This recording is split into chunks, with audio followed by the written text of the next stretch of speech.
So welcome everyone to the 5,519th meeting of the Rotary Club of Chicago, the world's first Rotary Club. We really appreciate you joining us, especially given where the world is right now.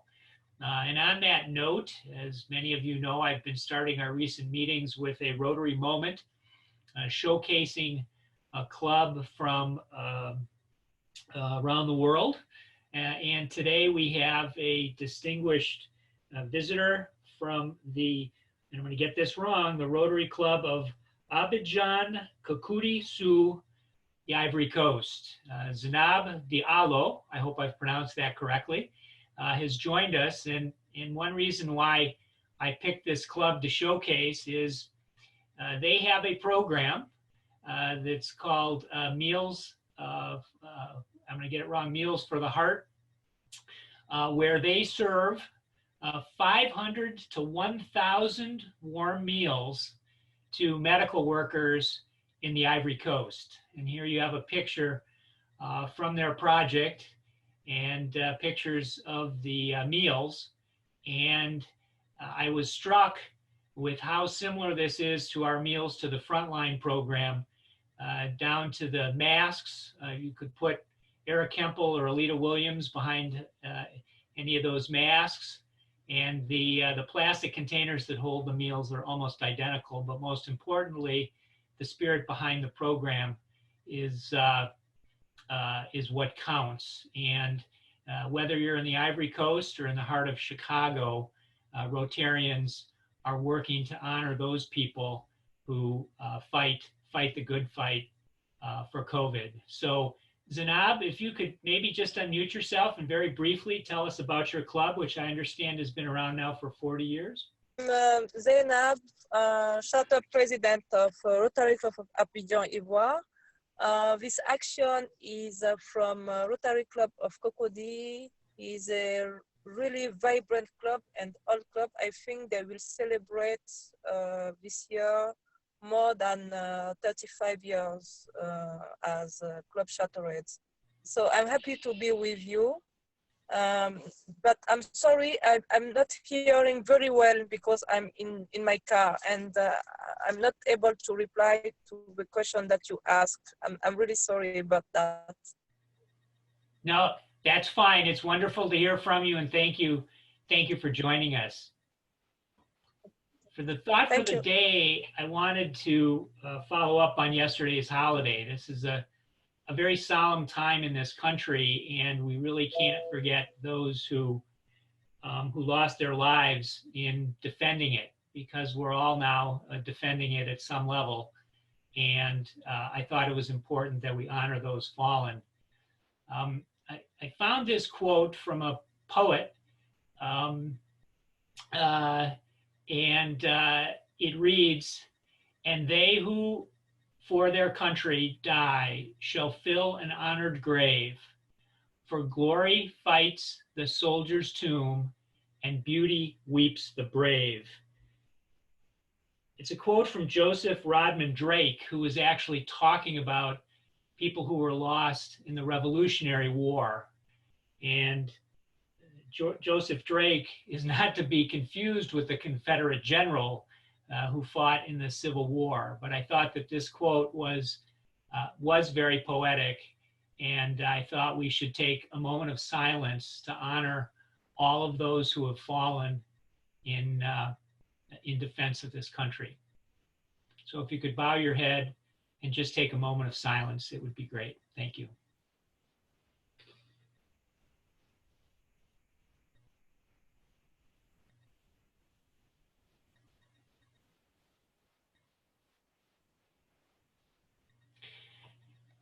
Thank you very much. And now let's move on to some lighter topics and to our honored guest today. And to introduce our district governor is a past president of the Rotary Club of Chicago and a dear friend, Cheryl McIntyre. She has served the club with great distinction and has served as an assistant governor under several district governors.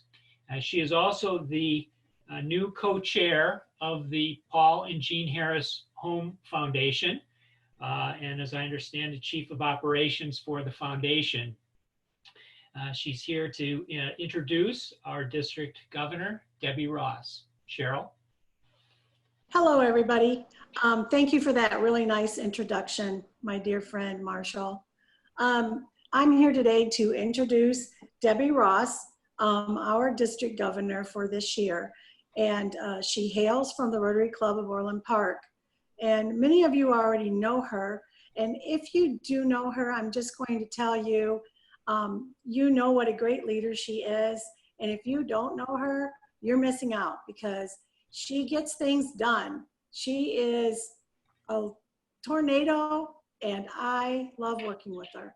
So, because she likes to talk about what is her plan for the future, then she doesn't really like when you introduce her and tell you about all of her past accomplishments, because she really would rather talk to you about what she has planned for the future, for Rotary International, and for our district. So you must have already gotten the newsletter. So there will be a bio about Debbie on the back of the newsletter. And so please read through that. It will take you a few minutes because she has so many accomplishments in her roles and awards and all of that. And her motto is, I think it's much more important about that she would like to talk about Rotary One and what she plans to do for Rotary One to help us to get to be the best club that we can be. And so without further ado, Debbie, please take it away. Thank you. You have to unmute, Debbie.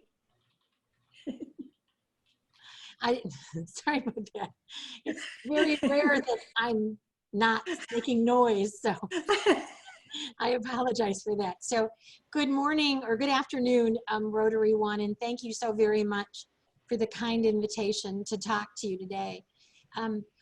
This is probably the best part of being district governor, is the ability to speak to the people that make up our district. Remember, the district works for you. So I think it's really important that district governors make themselves available to clubs for both a question as to what we're doing and what our purpose is, but more than that, to listen to you and to hear what it is that you need and that you desire and that you require of those of us that work for you. So first and foremost, thank you on behalf of the district 6450, and the board members and our committee chairs and those of us that work together to create this enterprise called the district. Thank you for what you do. Thank you for who you are.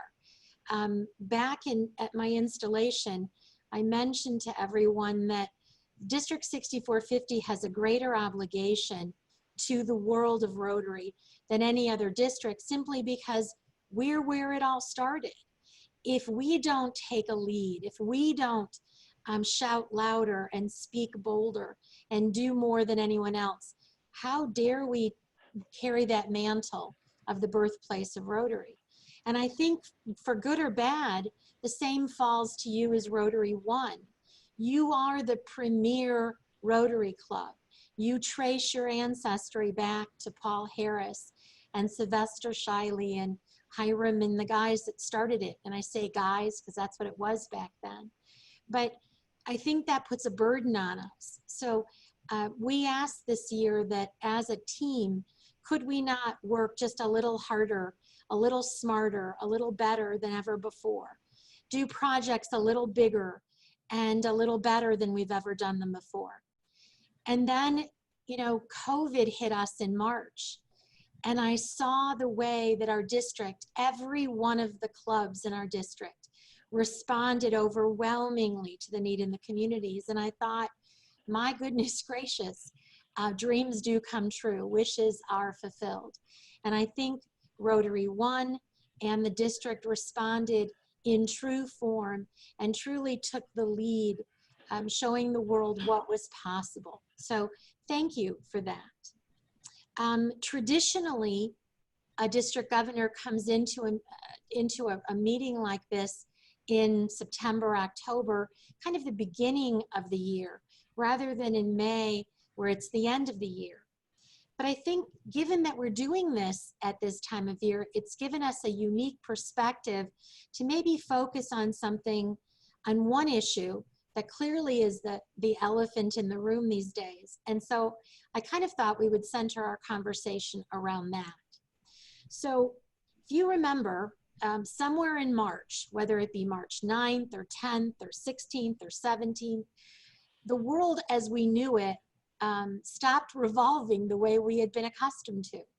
And like it or not, we needed to adapt to a new normal. When you think about it, for 115 years, every day of the week, every week of the year, somewhere, someplace in the world, a Rotary Club was probably meeting. And they were meeting in the way, very much the same way that Paul did back in 1905. They met in person and they met face to face.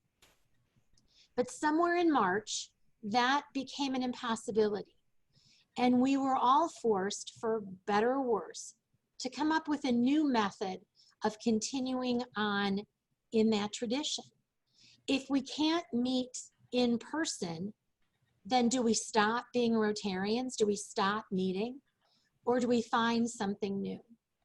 And it's 4 letters and it's very simple, but Zoom came into our life. And like it or not, here we are. You know, back in August, I tried to introduce Zoom to the board of directors. I thought, wouldn't it be nice if there's a blizzard or a snowstorm? Or maybe we just be able to meet at home and not have to drive into some centralized location to have a meeting. And so we brought in experts to show us what Zoom could do. We brought in a club that had been using Zoom and said, look at the technology. Isn't this amazing? And all I saw on the 16 people present was this blank stare and this look of, you've got to be kidding. There's no way we're going to do this. This is impossible. Unfortunately, we had some glitches in the technology that night, and we left that meeting by saying, nah, it might work in a club, but it's really not going to work for us. And we let it go. And there just wasn't support for it. Well, the last board meeting we held in person was March 16th. It was right in the midst of everything falling apart as we knew it. There were 6 of us in the room, 7 of us on the phone. The 6 of us in the room were spread into the farthest corners of the space and sitting at tables that had been sanitized and scrubbed down, wiping our hands every chance we could, petrified to even come close to one another. And sure enough, we conducted a meeting via GoToMeeting. So it was by phone and we got the business done. But the next morning, I will always remember it as St. Patrick's Day for some and the coming of the new normal for the rest of us, we began to look at Zoom. And within a week, we were training our presidents on Zoom. Within 8 days, we had Zoom accounts available to anyone in the district that wanted them. Within 10 days, we were putting up programming on Zoom so that Rotarians could meet. So we barely lost a hiccup. And while there are districts in the world today that are just beginning to embrace the technology, I am thrilled and privileged to tell you that District 6450 and its clubs have been Zooming since March. We have already hosted the president and the first lady, and thank you for those applause. We have already hosted all of the leadership of Rotary International. We brought in speakers from around the world, and it presented a new view of Rotary that I think for a lot of us was rather strange and uncomfortable at first, but then again seemed much more natural and realistic than we may have imagined. I would challenge you to think that for the first time ever, Rotary is now truly the global organization it set out to be but it's that for all of us.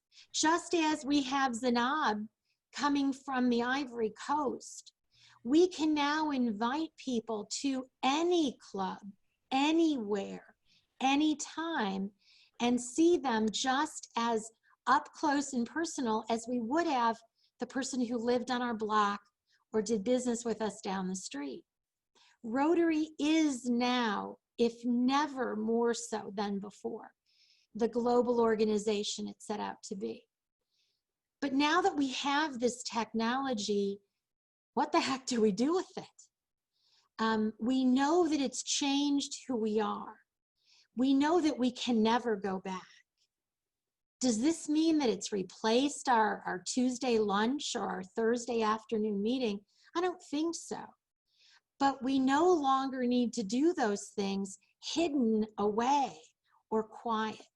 Rotary has emerged from the cave, and it's time to shout as loud as we can and spread that word to as wide an audience as possible. And Zoom makes it possible. I'm thinking about what our clubs have done since March 17th. We have clubs now, about 95% of our clubs are meeting in their normal routine, including Zoom in the process. Some of our smaller clubs are meeting with emails or are meeting less frequently, but they're still meeting. So I'm privileged to say we are all meeting, which is the most important. So congratulations to everyone for that, and thank you. But some of the clubs have come up with brilliant options for what their meetings could look like now that they have this funny technology called Zoom. So for example, Hinsdale Rotary, Tom Norton is an extraordinary president, and he confessed that he didn't hold much hope that his club was going to embrace Zoom. They're older members, they're an older club, they were rather set in their ways. But the last time they met, they had 68 people on their meeting. They don't have 68 members of the club, but they invited their community leaders, their educational leaders, their village officials to chime in when they had a meeting to see what Rotary was about. They were awarding scholarships that they had processed by interviewing the candidates via Zoom rather than in person. And they have changed the dynamic of their club. They are more receptive to their community. They have put tens of thousands of dollars into action, and they are better for it. Some clubs have decided that since they're not meeting in person and they're not eating lunch, what would they do with the money that they've used from lunch? And just as you have put money into food, they've put money into their food pantries. They've used it to support the servers and staff that used to take care of them when they ate at the restaurants and the country clubs and the VFW halls and the community rooms that they've used to house their meetings for the last number of years. Snowbirds, the folks of us that are fortunate enough to leave the Midwest in the winter, have come back via Zoom and are present. We've had clubs reporting that vacationers have taken time to say, hey, I can be still part of my meeting by simply Zooming in. We have members who maybe their work schedule would allow them to attend a meeting once in a while, but now that they don't have to drive a half of an hour to get to work or to get to the meeting, have an hour and a half there and then a half an hour back, maybe they couldn't afford to lose 2.5 hours of their day, but from their desk, they can separate themselves from work and Zoom into a meeting and still play a part. We have members that are part of Zoom meetings from their cars, from their offices, from their homes. We've seen more families participate because mom and dad are home with the kids, but now the family is coming to a Rotary meeting. How can that be bad? We're training and educating and informing and introducing an entire new generation to a weekly Rotary meeting. Think about membership. If we want to invite someone to come to lunch with us or dinner or breakfast and share in the Rotary meeting and view for themselves the image of Rotary, it traditionally costs some money. Lunch at Rotary One is, I believe, $35 or $40. In my club, $15, and others, $20 or $25. So if Debbie Ross wants to invite 10 of her friends, it's going to cost her about $250 to do that.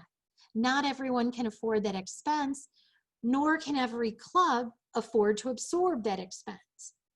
But now it's free. It doesn't cost us anything to participate today. And so introducing friends, relatives, neighbors, coworkers, associates to Rotary is less expensive than ever. The monies that we've saved for lunch, as I've said, have been put into programs in the communities. And now we have clubs that are thinking about, when we get back together, could we do 2 meetings in person and 2 meetings via Zoom? And let's say those Zoom meetings cost us about $300 or $400 to host because of the food cost involved. But instead, if we took those meetings and put that money into a fund of community service, that could put $7,000 to $10,000 back into our community doing good. And with that, benefit our community, give us more reason to be proud, and to expand our membership via the good works we do. We'd still meet 4 times a year, but twice in person and twice via Zoom. What would that look like? What about speakers? Just as we have Zanab coming to us from the Ivory Coast today, what about listening to people that have something to say from the 4 corners of the world? You brought together a number of speakers when you talked about the COVID crisis. You had someone from Italy, someone from India, someone from Great Britain, all ready to talk, someone from, I believe, Korea, that were talking about the crisis. One of our clubs, Chicago downtown, the 444 Club, had always wanted to have Chuck Corrigan's sister speak. She is the Counselor General on the island of Bermuda. And that club had worked for 2 years to try to get her to speak, but they could never coordinate her schedule.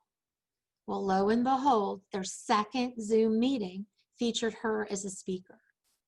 And they were able to do that just because it was easy for her to go to her kitchen table and line up with Zoom and be available to us.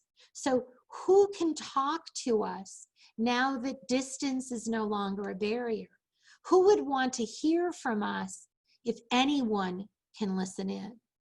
Do we monetize that? How do we turn that to our advantage? How do we make that work? Think about the global grants that we do. We've recently, as a district, put together a project with Croatia. I have to admit, that was a personal challenge of my own. My mother is Croatian. My mother is going to celebrate her 102nd birthday, if God willing, she's alive on August 9th. And I thought I would really like this year to do something in her name. So when I was at International Assembly, and I had the privilege of meeting governors from around the world, I met Daniel from Croatia. He is the district governor serving that entire country. And we pledged to put a project together so that we could partner on. And so we have. And now we're going to get to invite Daniel to come to one of our district meetings and one of my club meetings so that we can meet this person up close and personal that never would have been available to us without Zoom and without opening ourselves to that. But if we can do that for Croatia, what about all the projects? Would our members be more engaged? Would our donors and our beneficiaries be more willing to part with their monies if they could talk to and meet the people and see the people that we are going to help? When we put books in children's hands and water in families' homes and good sanitation in communities, if we can bring those communities to our faces, to our meetings, how much more money could we raise? when people really see the people that we're going to help. I think the possibilities are endless. When we think internally within our district, this year we were able to return $43,100 to our clubs. That translated to about $25 per member per club. It doesn't sound like a lot, but for many clubs, that was about $1,000 that they were able to instantly put to work in their communities. And while many of them could have used the money to support dues reduction for their members, most of them put the money in the field or are holding it for just that purpose. And I think that's amazing.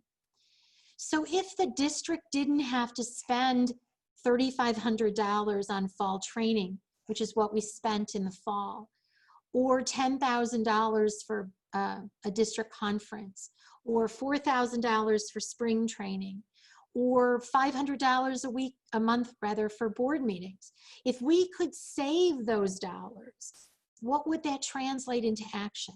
Would that allow us to reduce the dues we charge? Would that make your club or other clubs more readily available to seek out more members? So would this little bit of technology called Zoom allow us to grow in a way we had yet to imagine at a cost that's half of what it is now? Food for thought. Who knows what those possibilities might be? What about someone who's been a member of a club for a very long time, but because of work, they've now been transferred to another state? Suppose they've decided to retire to sunnier Florida or warmer Arizona or just the beach in Michigan or wherever they like, but they'd still like to be part of our Rotary Club, someplace maybe they've spent the last 10 or 15 years.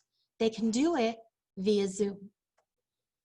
What about if you didn't have to travel to go to meetings?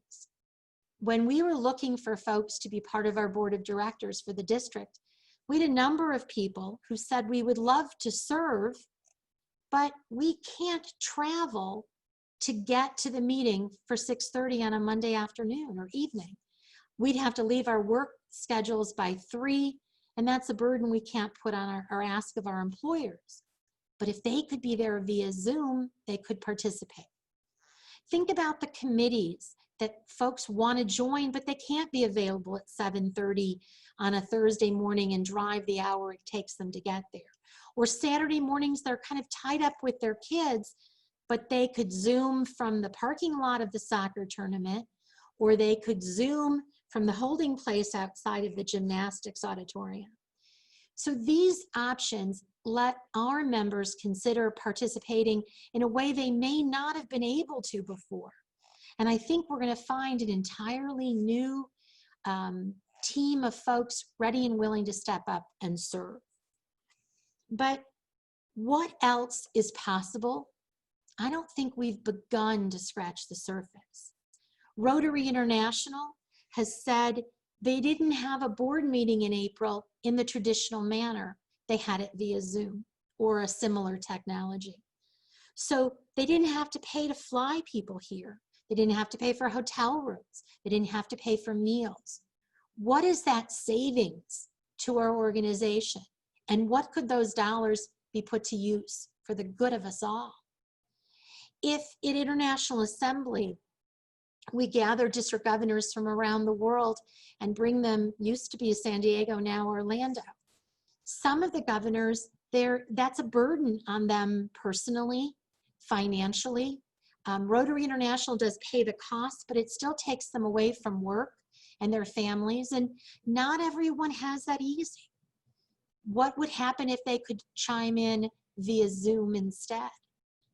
What about the option about who could become a district governor? The 60 meetings that you want to attend for the 60 clubs we have, the 5 and 7 events in the course of a week, puts a burden on a governor's schedule and life. If we could do that via Zoom, would that mean that a younger person with a younger family or someone still tied to a heavy workload could consider being a district governor or an assistant governor or play a different role? How would speakers availability and training nationwide? Could we get the best information for Rotary International and bring them to us if we knew we could reach people via Zoom? So I think that the questions are out there. I think we need to ask them. I don't think we've begun to touch the surface or we're a pinprick on the possibilities of what's out there. But I just wanted you to be aware that your district is working on that we're looking at what does our budget look like next year in this COVID environment? How can we put the savings to work to your benefit? How can we do what we do better and smarter than we have before? All in an effort to serve more in a more efficient manner and to get the word about Rotary to a larger audience than we may have enjoyed in the past. So that's my thoughts. I would be thrilled and privileged to hear what you and your club members think about it. So now I open it up to you. And Marshall, I don't know how you want to handle questions and answers. So just a couple ground rules.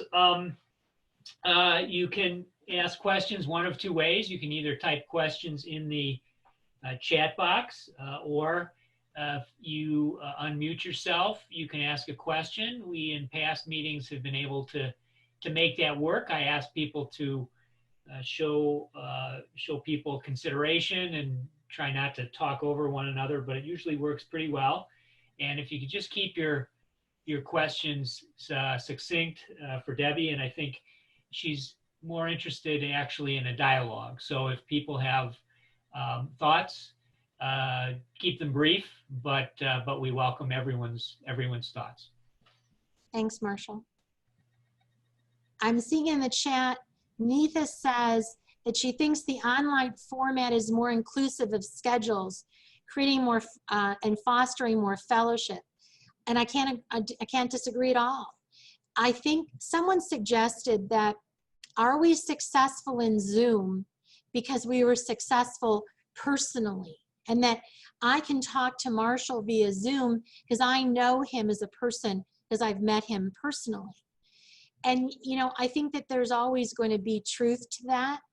The face-to-face will always have value, but I think it's equally outweighed by the benefits of this technology. So I think some future of both is the most logical. Plus, I think you also should be allowed to choose. Maybe you want to attend some meetings via Zoom and some meetings in person. Wouldn't that be a nice option? Any other questions or thoughts or ideas? I was hoping to plant lots of seeds in your head. Hi, Neetha, how are you? Good, thank you. Thanks for the insights. I was thinking through the same thing, and we had a discussion last week. Also, Marshall asked us the same questions. What next? And I think some of the members shared the same things, like how do we balance both? And then I was also thinking, and I also see some people internationally here too. How do we also invite, if people want to join our group, because this couldn't have been possible probably for people to consistently attend the meetings from another place. Now those options exist. So now more people, even my mom who lives in Valparaiso, has asked Marshall last time, can I join your club too? You know, so. I think that, you know, that's going to be a question to ask. How do you monetize this? What does membership now look like if you have this option? There's no meal expense, but yet, you know, can we in a true method equal to the four-way test? Okay, so if I want to be a member of Rotary One, a Zoom member, I'm not going to share in the meals that you have every week. I'm probably not going to be a member. Maybe I'm not going to be a member of your committees, but I do want to share in your speakers. So is there a small fee I would pay to do that? Or maybe, you know, maybe I do want to be a member, but I could only figure I'd attend half the meetings in person, half via Zoom, but I'd still like to be eligible for your committees and things. Is that a different schedule? I think those are questions that need to be addressed and there has to be a value. I think free implies nothing of great value, but it doesn't mean we don't start with free and then work to something else as we learn the options. But yeah, Zainab said, with technology, distance is no longer a barrier. Yeah, there's no barrier other than time. You know, if you meet at 7:30 in the morning and you want to deal with someone who may have to be up at 2 o'clock in the morning to be part of your meeting, that may be difficult. But I think that the possibilities far outweigh the challenges. Stephanie says she loves the concept. You travel a lot for work. Right, so okay, if you're traveling for work and you're in California for business, can you take out a half of an hour on a Tuesday afternoon to chime into the meeting, but you just physically can't be there? Yeah, I think it's an option and should be considered. But Marshall, if we don't have anything else, we have someone special we wanted to recognize, right? That you talked to me about? Yes, but before we do, I just want to add a kind of a coda to this, and I want to make sure this is expressed, and I tried to express it last week, but I've had another week to think about it. I agree completely with what everyone has said about the benefits of technology and breaking down geographic barriers and cost barriers and conflicts with our time. But I think it's really, really important not to lose sight of the fact that Rotary is different than a lot of other organizations that provide the services we do. One tenet of Rotary, and a big reason why I joined and am still a member, is that when you meet with people regularly and I think face to face, you develop a relationship that is very different than other organizations, other membership organizations.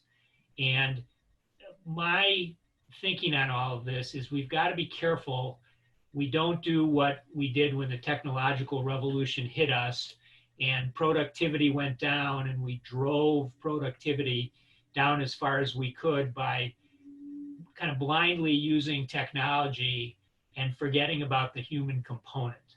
And I think it's extremely important that we preserve that human component when it comes to Rotary, because I do think it is at the heart of what we do.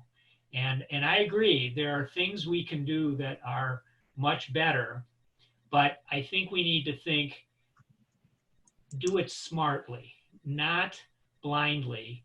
And we need to figure out, how do we make Rotary better, not how do we make it different? And that's what I'd like people to think about. Ellen, you look like you wanted to say something. Sure. I raised my hand before, but no one saw it. Well, just to comment on what you said, which wasn't what I was going to comment on, I think it's important to be flexible. Absolutely, and adaptable, because I know since I travel, I mean, just me personally, since I travel so often, it would be great to have some Zoom calls, some Zoom meetings, not all, but so that I can attend when I'm traveling. Obviously, I'm not traveling now, but I do think that it's a very good vehicle to be able to communicate when you aren't able to make a meeting. Now, what my suggestion is with global grants, so often some of the global grants we do are in parts of the world that are very hard to access or get to easily, that maybe some of we could do some site visits virtually to see, what's going on with the projects that we're doing or we're part of. If we with the Rotary clubs that we're working with.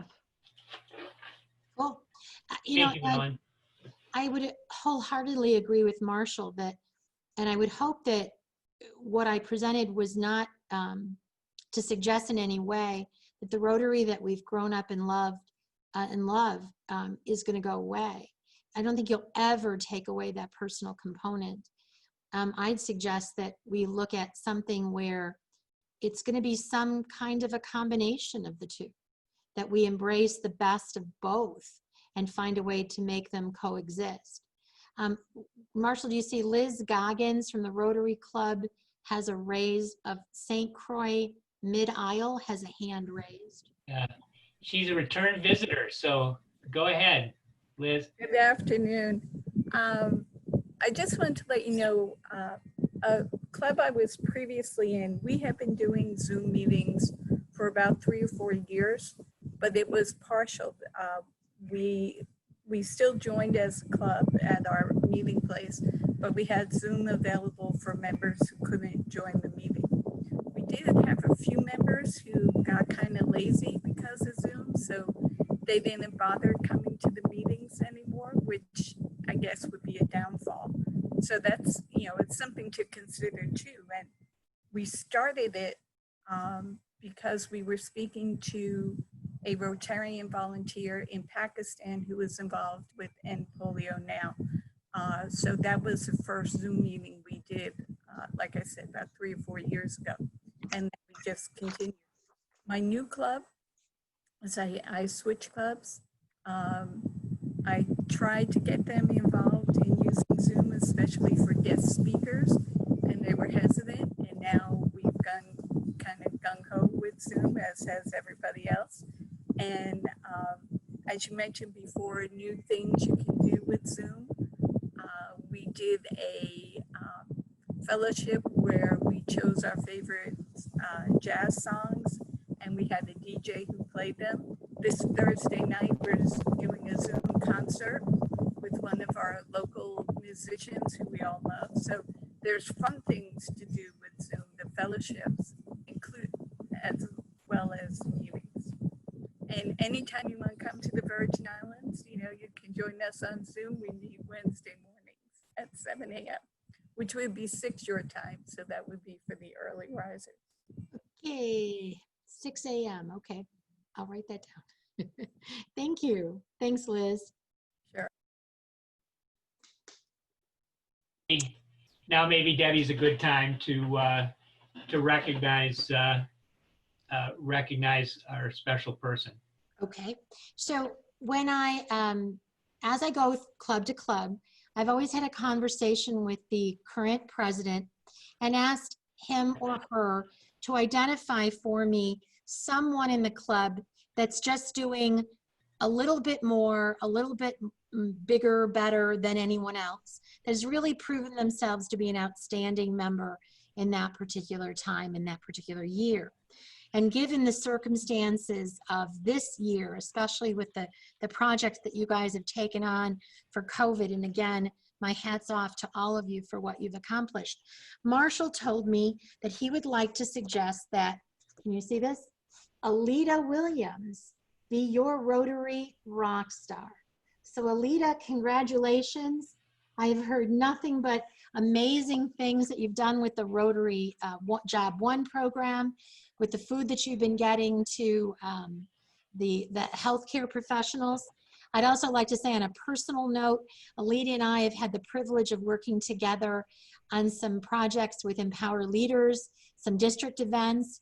I had hoped that we would have been doing a lovely event at the Paul Harris home at the end of the year, but don't think that's going to happen. But Alita, congratulations. I'm going to get this certificate to Marshall because he needs to put his signature here. And then we also have a incredibly amazing Rotary tote bag that all of our rock stars are getting this year. So congratulations, Alita Williams. Thank you so much. And to think I almost didn't make the call today. Well, we were gonna find you and pull you in wherever you were, ma'am. So thank you so much for joining us, and thank you on behalf of the district for the incredible work you're doing this year. So thank you so much. Good job. Well done. Yeah. And before we move on, I also just want to highlight the work she's done with Job 1. We tragically lost Carl Zimmerman, who was our co-chair on Job 1. And she has, in the face of COVID, adapted and provided workshops and is attracting employers and doing everything she can to keep that program alive in light of all of the things that would have killed it in any other circumstance had she not been in charge. So, Lita, we really appreciate all you do for our club. And Marshall, I apologize, but as district governor, sometimes I get to pull the rabbit out of a hat. So there's 2 other awards that I want to present today. So Shelby, can you put up the first slide, please? Marshall's not aware of this, but ladies and gentlemen, in the course of this year, we're going to acknowledge some folks that have provided an outstanding service to the district. And one of them is a member of your club, and that is your past district governor, Pedro Ceballos. And so Pedro, it is my privilege to recognize you and the incredible service that you have provided both the district and the current district governor over the last year and certainly this year. I have the privilege of being the person between 2 exceptional men, Pedro coming before me and Chuck Corrigan, who's going to be your district governor next as of July 1st. It has been a privilege to serve between the 2 of you. I have learned so much from Pedro. He is so calm and so patient. He listens so well. And then there's me, the roller coaster of things up and down and crazy ideas and things. And Pedro was always there to say, do what you think you need to do. I support you. He is certainly responsible for the first step in our district looking at the cost of things and really began to create a culture that introduced new faces and new voices to the district. So it wasn't the same old that always seemed to be leading. And certainly a culture that said, let's look at what we do and how we do it and see if we can't improve the lot for all of us. So on behalf of District 6450, congratulations, Pedro, and thank you. Well, thank you very much, Debbie. And it's certainly, I think that God put you at the right place at the right time, because you have you have done a fantastic job in guiding the district to this crisis in the last 2-3 months. I think your enthusiasm, your energy have been fantastic, and I think that the district will always be grateful and in depth to you for the work that you have done. And it's always been a pleasure to be a member of Rotary One and to do projects around the world under the flag of Rotary One, and continues to do that. Thank you very much, Debbie, and thanks for the work that you do. There is a lovely gift we have for you. I can't give it to you via this method, but we're going to talk about this more on Saturday. So we'll certainly look for you there at the annual meeting and we'll talk more. But thank you. Thank you very much. And Shelby, before you bring up the next screen, I just want to say a couple of things and then you can pop up the next screen. Every year, the district, in addition to recognizing folks for outstanding leadership, we also identify folks that we think are exceptional leaders.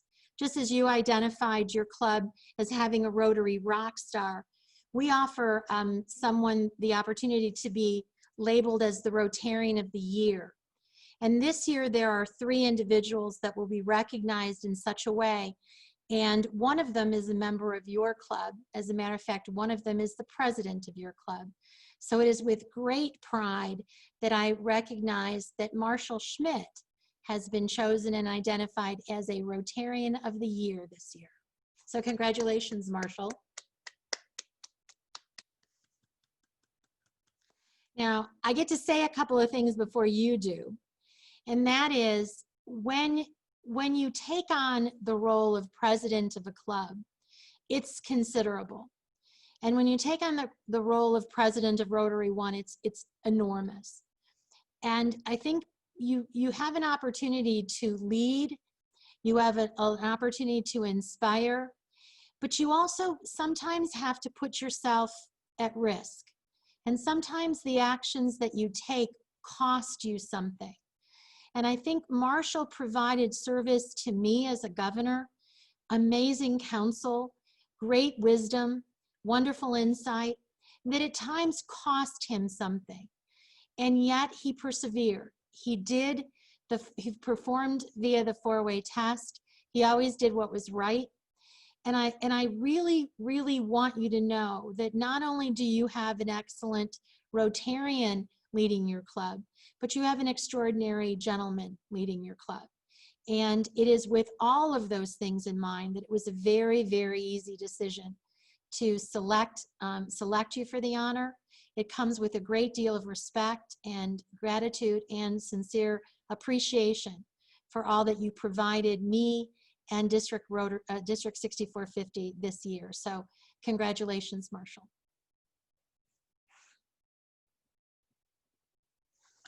Well, Debbie, you've done something that no one's been able to do, which is leave me without words.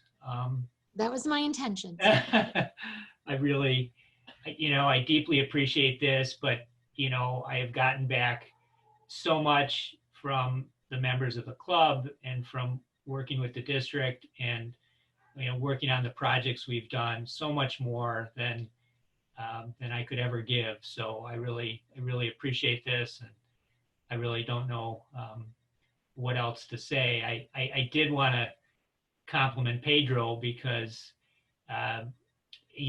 my memories of Pedro over the years is bringing us global grants and enabling us to do very, very special things as a club. And today, ironically, I received a message from Kent Jorgensen in the Ogden, Utah club, who Pedro introduced me to, and we did a global grant in Ecuador equipping a clinic, a cleft palate clinic.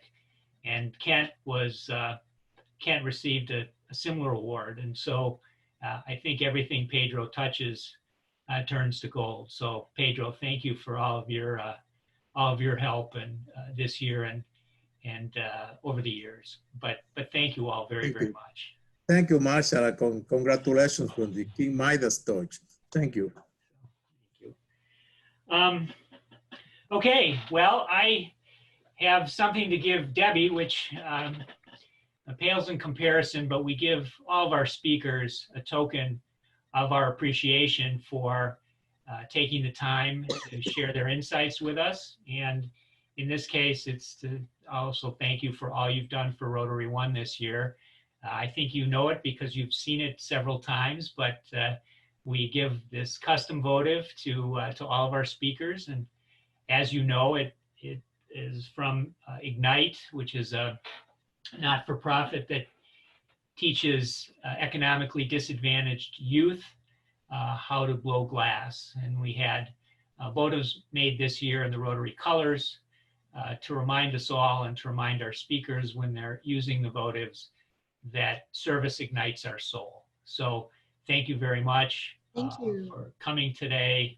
And I look forward to working with you in the future, whatever roles Rotary has for us. So I'm retiring. So. Rotarians never retire. The sunset. I'm going to go check out St. Croix. Yeah, sounds great. Sounds great. And now is the time in our meeting when we introduce our guests. Hey, Marshall. Yes. I'm sorry for interruption. This is Colin. I sent you a message. May I? Sorry, I didn't see that. Yeah, that's okay. If I may, I want to start by congratulating you, Pedro, and Alita. Well deserved. Thank you. I want to thank Debbie for being part of this. Debbie and I share a lot of passion. One being in both a member of St. Francis in Orland Park, the church, and we both are resident of the Orland Park. Orland Park is dear to my heart. That's right.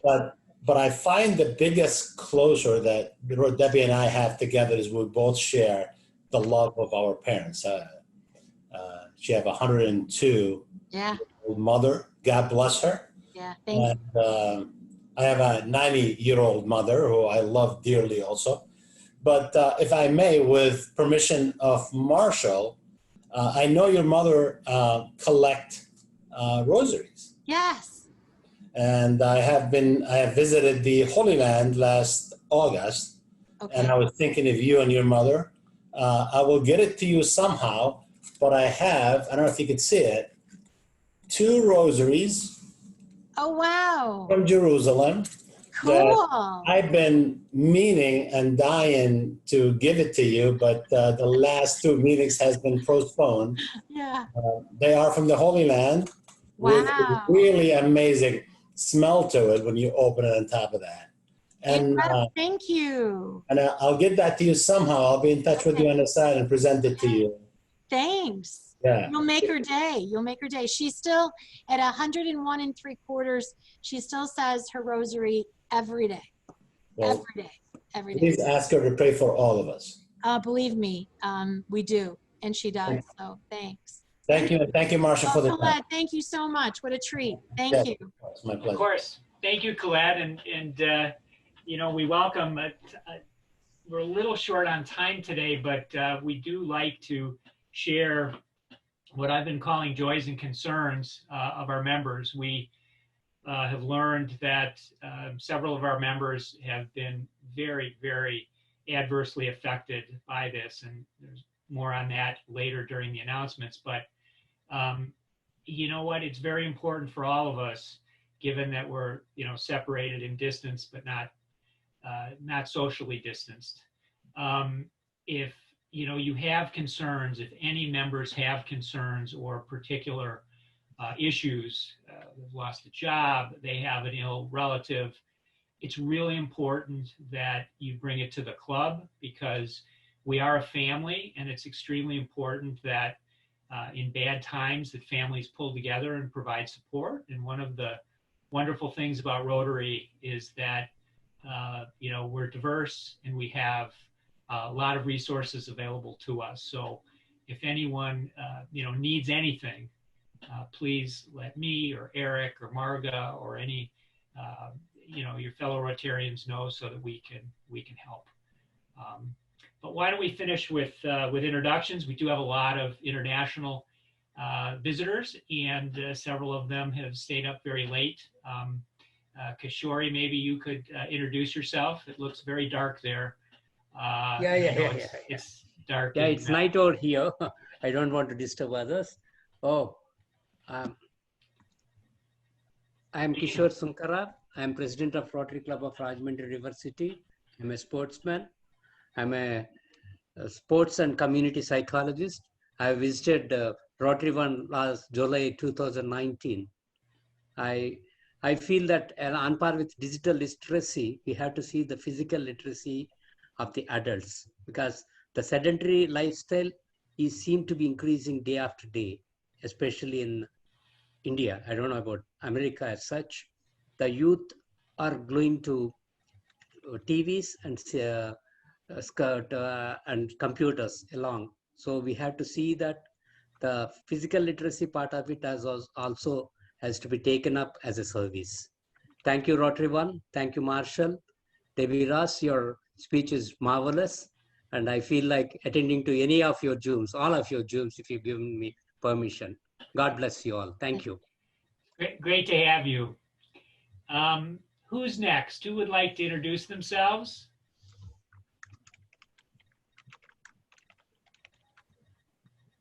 Hello. I am a new member, Stephanie Lippian, and I have had the privilege of meeting Khalid before, so it's good to see you, Khalid. And Timo Reebok is a friend and my sponsor, and I just like to thank everybody for welcoming me. And Debbie, what a great presentation today, and look forward to meeting everyone in person. Yeah, thank you, Stephanie. It's great to have you. It's great to have you. Martha, you visited us in the past, but we'd like to make sure everyone knows who you are. You have to. Sure. I'm Martha Herrera. I'm the president of World Nations Club. And like Marshall said, this is not my first time joining you guys, and I will keep on doing it. I really enjoy your meetings, especially today with Debbie. We're going to miss you as our governor. I'll be around. Forget my name by August 1st. Not at all. Not your name. Well, it's a pleasure. Thank you, Martha. Valdemar, it's great to see you. How's everyone faring in Witten now that you've opened up? Governor Debbie and President Marshall, thank you very much for the very, very interesting speech.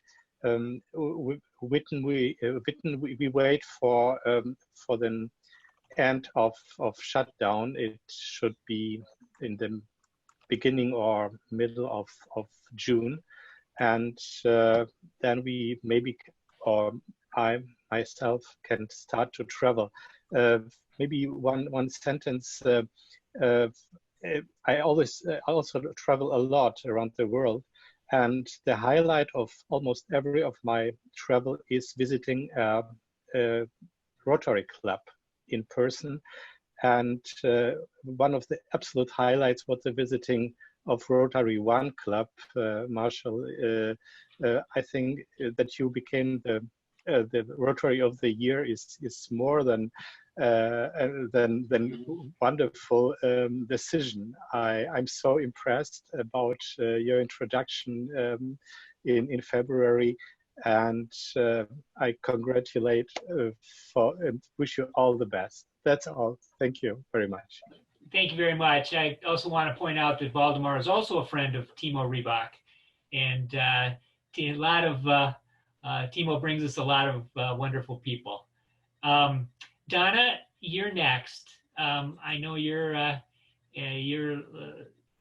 new to the club, and we'd love to hear from you.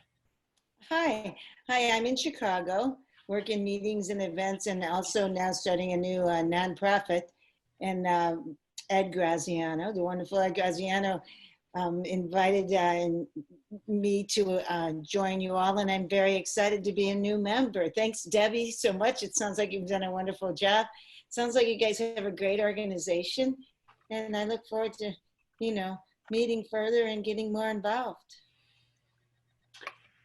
Thank you, Donna, for being here. So let's see, did we lose? No, we didn't lose Glenn. Glenn, you're a new face. Can you introduce yourself? Well, my name is Glenn Garlick. I am the Community Service Advisor for 6440. And I get to about 6 to 8 of your meetings a year. And it's an interesting club. It's always nice to be there. Yeah, well, it's great to have you. Thank you for coming. Monica Katsugazi? Yes, I'm Monica Kasigazi. I am in Rotary Club in Naperville, and we meet at Mesa Sabika. I have been coming to your meeting, and the last time I was there, that's when you had the mayor. And the first one is when you are recognizing the ladies. I want to thank Debbie so much. I have read her profile and liked what she has done.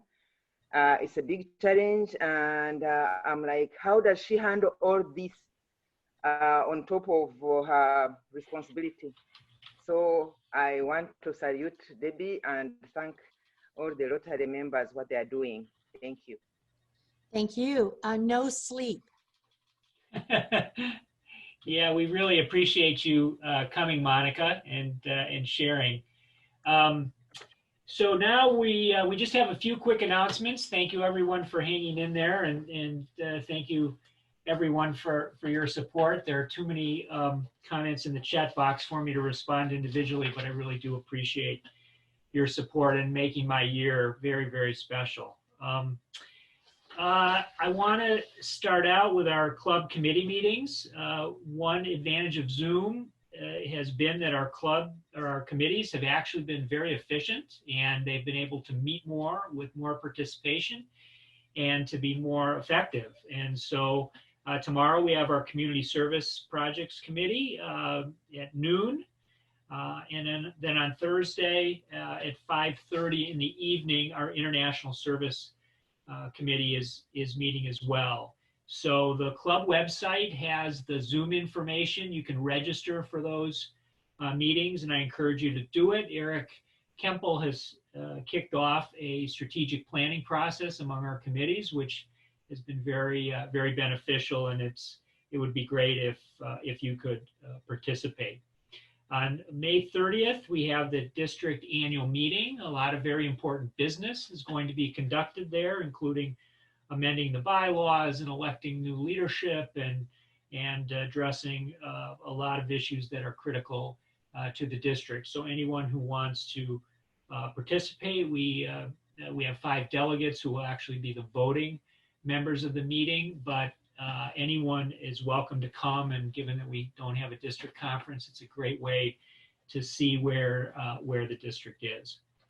There are 2 projects that I do want to raise and call your attention to. On June 4th, Eric and I are going to present a virtual tour of the Paul Harris Home to the Kansas City 13 Club. So to Debbie's point, the Paul Harris Home will be featured as their weekly program. Joe Privatera from that club and I met at the large club conference and have developed a friendship through conventions and various other meetings, and he's invited us to present. And then on June 18th, we're going to do the same thing to the Rosedale, California Club.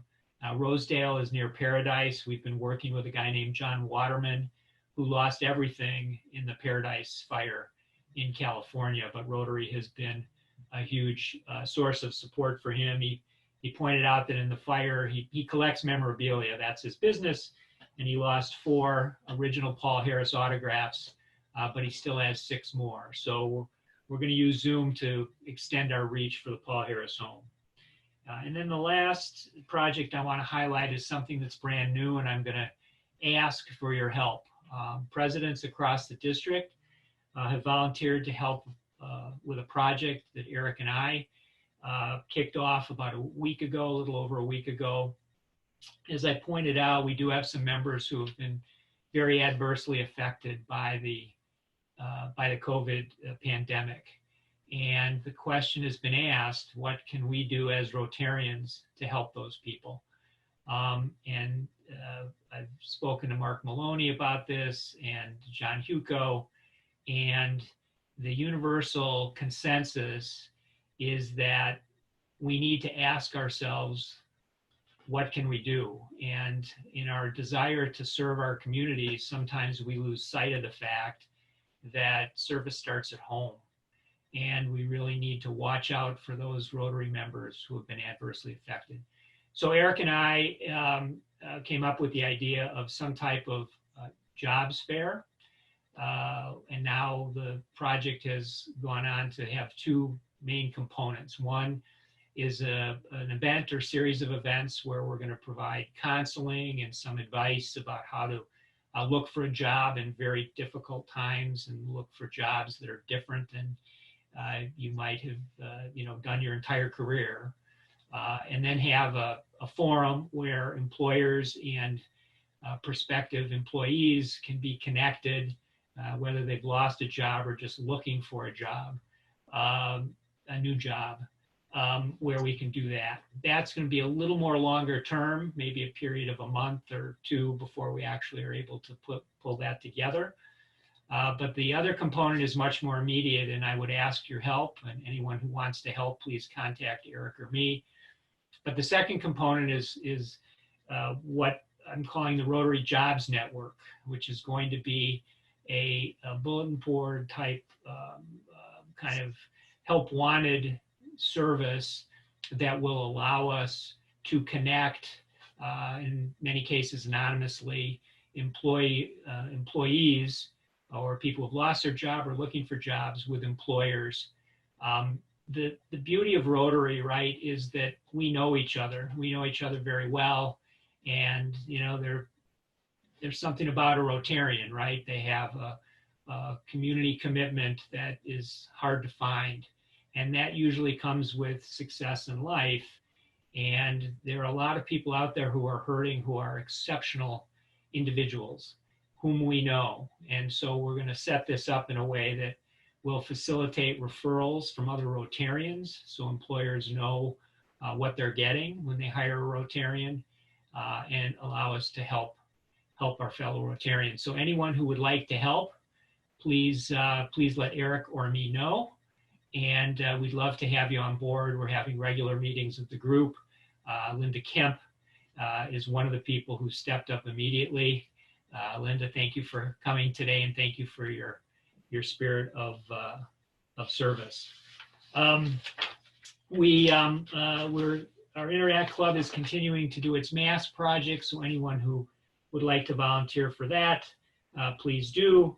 Our meeting next week, we are exactly unsure of what it's going to look like, but we're going to actually highlight some members and some people that we've sponsored in the past. So we'll have more details on that.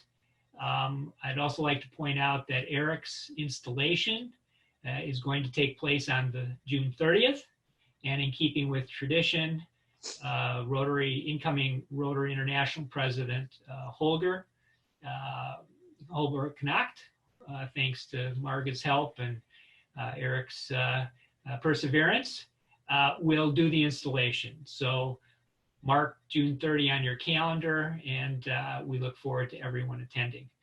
So with that, Debbie, we, as you know, ask our honored guests, and sometimes our international Rotarians, but our honored guests, to recite the four-way test before we adjourn the meeting. We post it for everyone to follow, and I'd ask that you could, we'll mute everyone else except you to recite the four-way test for us. Thank you, Marshall. I'd be privileged. The four-way test of the things we think, say, or do. First, is it the truth? Second, is it fair to all concerned? Third, will it build goodwill and better friendships? And fourth, will it be beneficial to all concerned? Thank you, everyone, for coming. Meeting adjourned.